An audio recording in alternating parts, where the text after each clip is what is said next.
آپ کی خدمت میں حاضری کا شرف حاصل ہے۔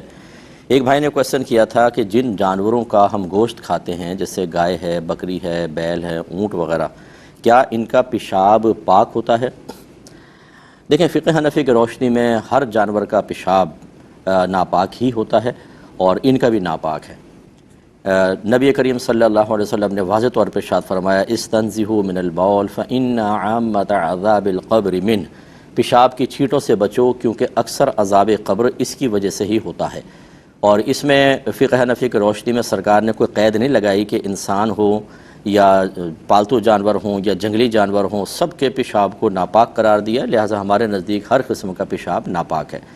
اب یہ جو شبہ پیدا ہوا غالباً سائل کے ذہن کے اندر، وہ اس لیے ہے کہ کچھ عرینہ قبیلے کے لوگ تھے، اہل عرینہ کہلاتے تھے، وہ نبی کریم صلی اللہ علیہ وسلم کے پاس مدینے میں ایمان قبول کرنے کی غرض سے آئے، لیکن آب و ہوا ان کو موافق نہ آئی تو وہ بیمار پڑ گئے، ان کے پیٹ پھول گئے۔ تو رحمت کونین صلی اللہ علیہ وسلم نے ان کو مدینے کے باہر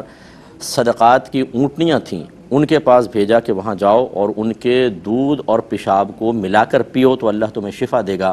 وہ گئے، انہوں نے ایسے ہی کیا، ان کو شفا ہو گئی۔ تو اس وجہ سے یہ نتیجہ نکالا گیا کہ شاید معقول اللحم، یعنی جن جانوروں کا گوشت کھایا جاتا ہے ان کا پیشاب پاک ہوتا ہے۔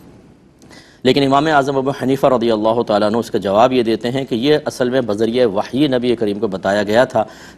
کہ ان کا علاج اسی میں پوشیدہ ہے، اسی لیے سرکار نے اس کو منتخب فرمایا۔ اور یہ استنزہ من البول والی حدیث جو میں نے بیان کی، یہ اس کے لیے ایک ناسخ کی حیثیت رکھتی ہے کہ اگر وقتی طور پہ اجازت بھی تھی تو یہ اس کی وجہ سے منسوخ ہے۔ لیکن خود ہمارے فقہ حنفی میں امام محمد رحمۃ اللہ علیہ اس کو پاک مانتے ہیں، اس طرح امام شافعی رحمۃ اللہ علیہ پاک مانتے ہیں، تو اختلافی مسئلہ ہے، لیکن فقہ حنفی کا معتبر اور مفتبی قول یہی ہے کہ یہ ناپاک ہے، لہٰذا اب اس کو استعمال نہیں کر سکتے۔ ہاں، امام اعظم اور امام ابو یوسف جو آپ کے شاگرد ہیں، امام ابو یوسف اس کو ناپاک ہی مانتے ہیں، لیکن وہ اسی حدیث اہل عرینہ والی حدیث کے تحت کہتے ہیں کہ اگر کہیں اور حلال چیز سے علاج ممکن نہ ہو تو وقتی طور پر اس سے علاج کیا جا سکتا ہے، جبکہ امام اعظم مطلقاً منع فرماتے ہیں۔ تو امید ہے کہ آپ بات سمجھے ہوں گے۔